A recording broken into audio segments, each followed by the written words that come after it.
अब जरा खाकान हसन नजीब साहब, बहुत माजरत, पहले तो आपको मैंने काफ़ी वेट कराया, लेकिन मैं ये चाहती थी कि जो जो लोगों की रिजर्वेशंस हैं, जो जो उनके ओपिनियंस हैं, वो आप भी सुने और मैं फिर उसकी लाइट में आपसे सवाल करूं।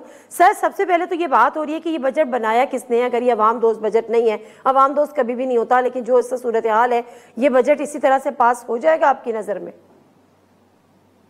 बिस्मिल्लाहिर्रहमानिर्रहीम। नादिया, एक तो बात क्लियर है ना कि इस वक्त IMF की एंगेजमेंट सुप्रीम है ओवर ऑल अदर थिंग्स।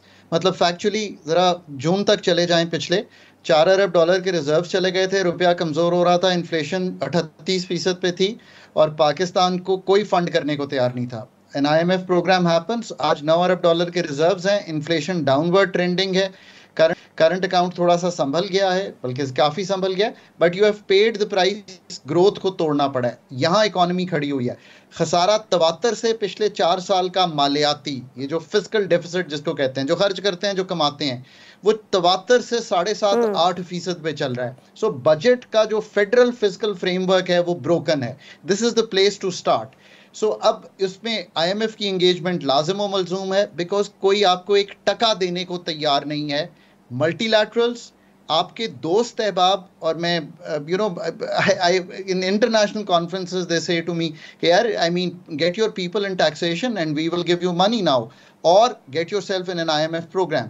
एक मिशन आया था, सना को शायद मालूम होगा, बहुत से और लोगों को मालूम नहीं है पाकिस्तान में, दिसंबर 2023 को, before this current IMF mission, वो मिशन ही TA मिशन था ऑन टैक्सेशन। एक रिपोर्ट पाकिस्तान से शेयर हुई थी। ये सब चीज़ें जो आज आपको दिखाई दे रही हैं, ये लार्जली वहाँ पे डिस्कस हुई थी, और एक जिसे कहेंगे फ्रेमवर्क बना था कि पर्सनल इनकम टैक्स में क्या तब्दीली करनी है, रिटेलर्स पे बहुत ही माइनर तब्दीली की है, अभी भी गवर्नमेंट होल हॉग नहीं गई, वो क्या तब्दीली करनी है, प्रॉपर्टी पे क्या 15% CGT लगाया है, मतलब अभी भी एक कमज़ोर अटेम्प्ट है, पर एक अटेम्प्ट किया है। एक्सपोर्टर्स को अच्छा किया है कि नॉर्मल रिजीम में लाए हैं। ये सारी बातें जो हैं डिस्कस हुई हैं।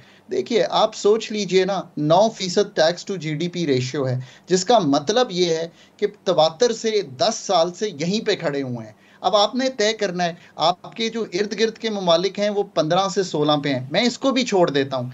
NFC अवार्ड में नादिया, हम कहते हैं ना जी ये फेंक दें, तब्दील कर दें, मैं कहता हूँ पहले फॉलो तो करें, पढ़ें तो लिखा क्या है। लिखा है कि वफाक 14.5% टैक्स टू GDP रेशियो सन 2015 में करेगा। आज 2024 में अगर आप देखें तो 9% पे खड़े हैं। अब आपने तय करना है, छोड़ दें IMF को थोड़ी देर, आप मुझे बताएं ना कि क्या आप नहीं चाहते कि जो एक्सपोर्टर्स हैं वो 4/3 से स्पेशल रिजीम 1% टर्नओवर टैक्स देते हैं, आप उनको भी नॉर्मल रिजीम में लाएं। क्या आप 30 लाख रिटेलर होलसेलर है इस मुल्क में, मेरे भाई बहन हैं, नॉर्मल रिजीम में आए, इनकम टैक्स दें, छोड़ दें बाकी चीज़ों को। आप चाहते हैं ना सेल्स टैक्स नीचे आए, मैं भी चाहता हूँ, मैं चाहता हूँ सेल्स टैक्स की शरह 10% होनी चाहिए। I want to argue this with the IMF. They will say, tell us where you are going to get the direct taxation. फिर आगे चलिए, जो दूसरी बात की गई है ये बिल्कुल दुरुस्त है। पाकिस्तान का एक्सपेंडिचर रिफॉर्म जो है वो सोशल कॉन्ट्रैक्ट जो सारे भाई कह रहे हैं उसको रिन्यू करेगा। पाकिस्तान की इंटरेस्ट पेमेंट, पाकिस्तान की सब्सिडी रिजीम, पाकिस्तान की पेंशन का रिफॉर्म इस, मैं नादिया टेबल पे बैठा था, मैं ये this is the most important story I tell you. 250 अरब की पेंशन कर रहे थे, धन 2012 की बात है। मैंने सबके सामने ये कहा कि जो इसकी प्रोजेक्शन है ये 500-600 अरब हो जानी है, आज 1014 अरब हो गई है। इतनी सारी कमिटीज वहीं पे खड़े, बिल्कुल करना चाहिए, एंड वी डोंट थिंक कि गवर्नमेंट को हम स्कॉट फ्री जाने देंगे। क्या 17 सब्जेक्ट जो फेडरल के नहीं हैं, पावर्टी, हेल्थ, एजुकेशन, HEC, ज़कात, उशर, क्लाइमेट, एग्रीकल्चर, ये प्रोविंस को जाने चाहिए। जब इनके पैसे दे दिए हैं प्रोविंसेस को, तो 600 अरब खर्च नहीं करना चाहिए फेडरल गवर्नमेंट को, ये सारे काम करने चाहिए, इसमें कोई दुआरा नहीं है। पर दैट डजंट मीन कि पंजाब का बजट आए। रिस्ट्रक्चरल रिफॉर्म्स क्यों नहीं होते?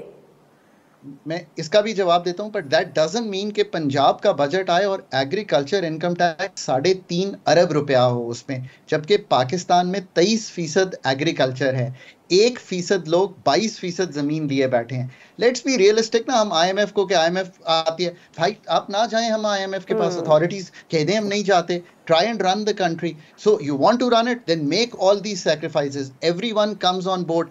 आपका जो इस वक्त डॉक्टर है, लॉयर है, कंसल्टेंट है, नहीं देना चाहता tax, you have to do enforcement. अब क्यों नहीं होता, इसका मैं इतना सादा जवाब दूंगा।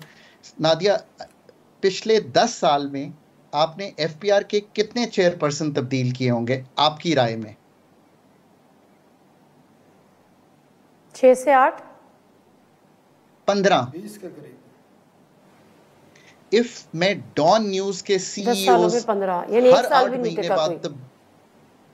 8 महीने was the tenure average. So you want to make your sir C-suite, retirement which के is करीब chief लगाते हैं executive. अब। अच्छा, सना ने ये बात बड़ी इंपॉर्टेंट कर दी है। Sana, you and I both know कि जो रिटायरमेंट के करीब होते हैं वो आखिरी 6 माह में तो अपने कागज ही ठीक कर रहे होते हैं, उनका माइंडसेट नहीं होता। मैंने बिल्कुल गवर्नमेंट सही में कहा। बहुत काम किया और मुझे गवर्नमेंट ने बहुत सना मेरे दफ्तर 6ठे फ्लोर पे इतनी दफ़ा आए हैं। मुझे गवर्नमेंट ने एक फील्ड दी, एक वक्त दिया, हमने IMF का प्रोग्राम 13-16 का किया, हमने किताबें लिखी SOEs पे। You have not made your people also responsible and liable to do this work. So पहले तो ये तय करें कि पाकिस्तान का HR का इशू है, इसलिए FPR ठीक नहीं होता। ये हर जगह इशू है, but FPR is most important. और आज डिस्कशन में ठीक अगले है, 3 ठीक साल है, के लिए ठीक है। एक आखिरी बात करूंगा, इससे लोग संभल जाएंगे। देखिए, पाकिस्तान के एक्सपेंडिचर रिफॉर्म्स, पाकिस्तान के डेवलपमेंट एक्सपेंडिचर का रिफॉर्म जिसका थ्रो फॉरवर्ड यानी कि 15 साल के प्रोजेक्ट्स पे चला गया है। और आखिरी बात ये करूंगा कि मैं ऑस्ट्रेलिया ट्रेंड हूँ, ऑस्ट्रेलिया में अब भी काम करता हूँ। ऑस्ट्रेलिया ने अभी अपना FPR का हेड अपॉइंट किया है, 7 ईयर का टेन्योर दिया है उसको, और किसी को बाहर से नहीं जाके रिक्वेस्ट किया कि ATO ऑस्ट्रेलियन टैक्स ऑफिस को आके ठीक करें। उस इंसान ठीक से है, तय ठीक किया है, है कि ठीक है, तुम्हारे ठीक है। रिजल्ट्स क्या होंगे।